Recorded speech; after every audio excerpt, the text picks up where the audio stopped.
I am here at Zingerman's Roadhouse. You know I'm a foodie. This is my favorite restaurant and favorite place to be in the entire world.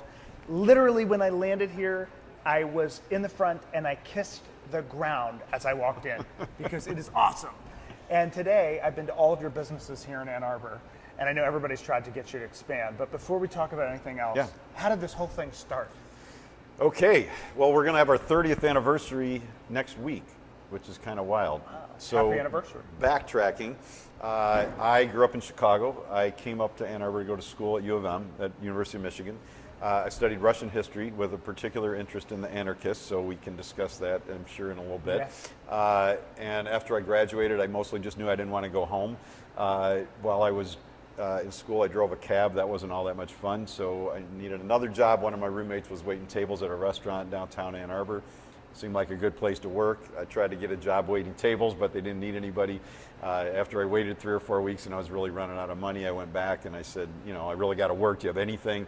And they said, well, do you want to wash dishes? And I had never worked in food, so I didn't know you weren't supposed to want to wash dishes. And I just said yes, and that's how I started. So one of the essays in the first business book is Natural Laws of Business. And the 9th natural law of business is that success means you get better problems. And I got a great problem, which is I love my work, and I would happily sign up for another 100 years of doing what I'm doing. Well, but I totally stumbled into it. So it's become an empire. I mean, fortunately, when I moved away from Ann Arbor, I'm fortunate to have a mail order business, so I can get the bread every month and all of those things, right? But you have all these businesses everywhere. In fact, near where I used to live, there was this little remote area, and we used to smell the bread, and we kind of went back there and found that you could buy lunch in there, and the bakery's there. But well, now the bakery's there, the creamery's there. We make handmade cream cheese, goat cheese, gelato. We have a shop there, and then we have coffee roasting up there, and then actually we're just taking more space across the way, and Zing Train, which is our training business, is booming, and we're going to build out more space for seminars. And Zing Train is how to customer service, how to do leadership. Tomorrow I'm teaching a seminar, the first day of 2 days of open book finance, which is something we're huge on. We do a whole 2-day seminar on visioning, which is a lot in the book. So all of that stuff. But anyway, Paul and I started the deli in 1982, just me and him and 2 employees. And this is a 25 deli. seats. This is a deli. I mean, this well, is we've expanded the deli twice, and we're expanding it again now. Yeah, it's hard. It's easier for you to say it than me. Big awards, and you know, you're known for great food, for great service. I mean, people come to you for all these things. Thus the training business. Yeah. But the deli, the coffee, the creamery, this Roadhouse, which is my favorite restaurant. So the Roadhouse we started in fall of 2003. So we do, I mean, it's 180 seats, all regional American food. So we do everything from New Mexico green chilies to a lot of fried chicken and barbecue from the South, crab cakes from, Maryland coast, wild rice from this part of the world. We actually have our own farm as part of this, so it's about 9 acres. We do heirloom tomatoes, peppers, potatoes, root vegetables, and then we do also raise all our own steers now. And then a lot of the pork is coming off our farm, and we just bought goats for the first time a few months ago. So, and the mail order business is great. And then the candy bars are, candy bars. So we just started making our own candy bars. Now. Well, I started doing family size ones for the special events. Or for those of us who really like them. Yeah, a lot. But you've taken some of this and you've written a number of books now on leadership and customer service and bacon. Yep. And bacon. So that you wrote a book Say about it again. bacon. Yeah. As in bacon. Yeah. How did this guide to better bacon? How did this come about? Well, guide to better bacon. You do have fantastic bacon. The previous food book was Zingerman's Guide to Good Eating, which is a much bigger book and has a whole range of chapters on different foods, one of which is not bacon. And I was thinking about what I was going to do next, and I've always been frustrated with the way, everybody loves bacon, but all the books that come out are 90% recipes and a little bit of background, and I just felt like no one was telling the story of what makes better bacon better.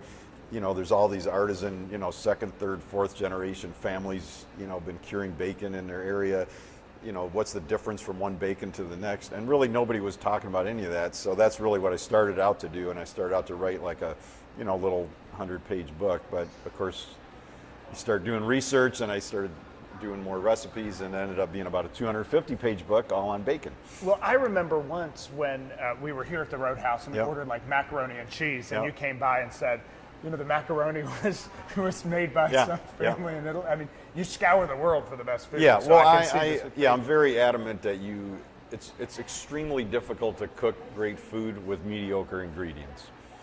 But it's really easy to cook great food if you start with great ingredients, because you just need to not get in the way of the ingredients.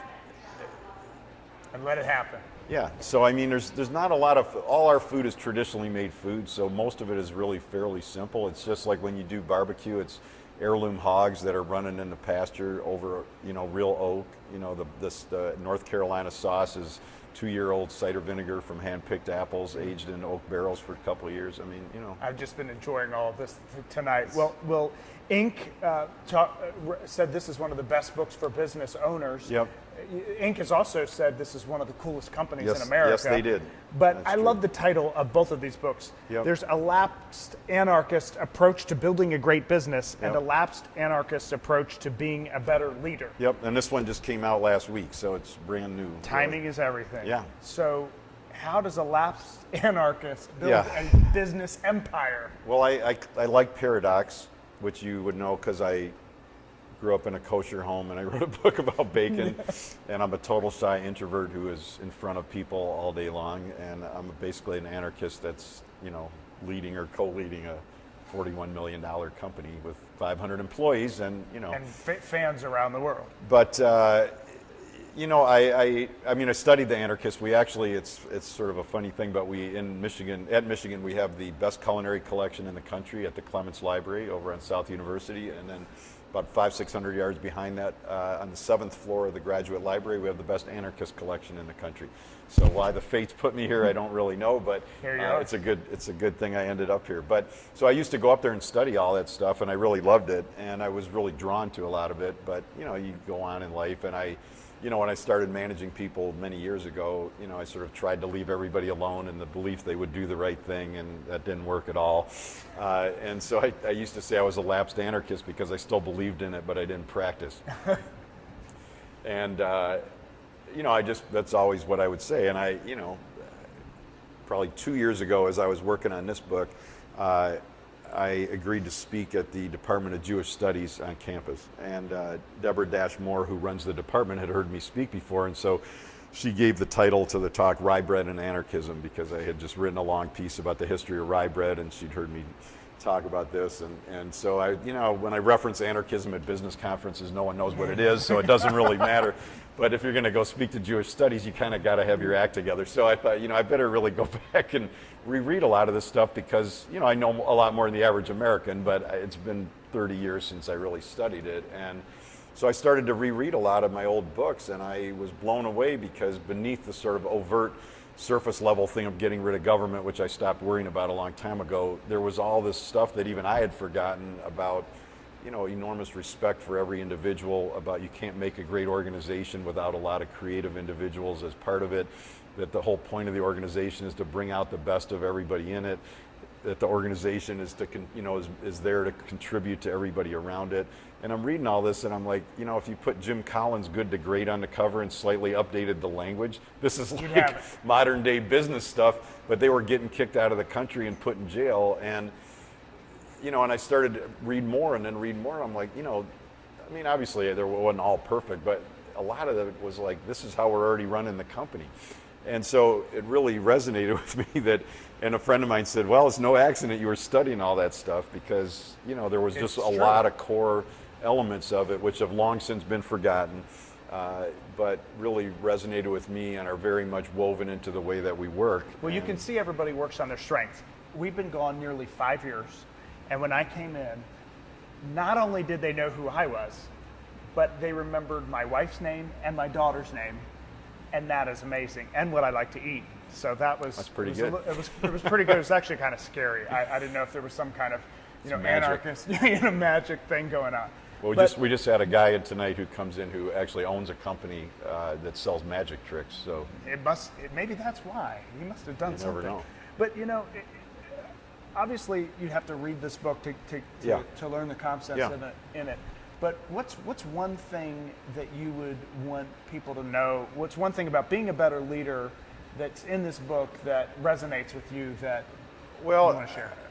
You know, this is part 1, this is part 2. I'm working on part 3, which is going to be on managing yourself, and I got about 6 parts outlined, so there's a lot of work to do.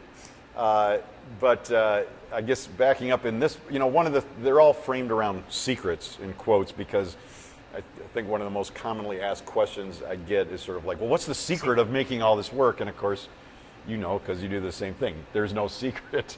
And what I started to realize was that what we do really, people are looking for this single answer, but there isn't one. Smoker back here? That's part of it, because people drive by and they smell the smoke and they want to get at it. But it's really more like an organic garden, organic farm. Every piece of it contributes something back to the others, and you can't really fully quantify exactly what each element is doing. So is it the quality of the food? Is it the service? Is it that we're in Ann Arbor? Is it that we're hands-on owners? Is it open book finance? Is it servant leadership? The answer is it's all of it. And that it comes together, and that the better the organization gets, the better new ideas are received, because just like on an organic farm, the soil is very rich and it's ready to receive new plants that go into it. So, well, I just have to say, for great thoughts, leadership, training, customer service, and fantastic food, visit zingermans.com. It's a cool website too. Well, thank you. Very artistic. And they can see the books and the training stuff at zingtrain.com. Zingtrain. And it's all on there too. So it is awesome. Great food and a great bread of the month club, I think it is. And we have bacon of the month club. Bacon too. of the month too. In fact, we have Camp Bacon coming up the weekend of June 2nd, which I made it up in the book, and then we decided to make it real. And we do it as a fundraiser for Southern Foodways Alliance, which is a fabulous nonprofit, which I should talk to you about. But in Oxford at Ole Miss, and they do fantastic work to preserve traditional foodways. And so we do this like 2 or 3 day festival of bacon history, bacon tasting, bacon cooking, bacon music, bacon everything. And I love your bacon. I had it for lunch. Maybe you'll be here. Awesome. Thank you very much. Thank you. It's a pleasure. Thanks for coming back.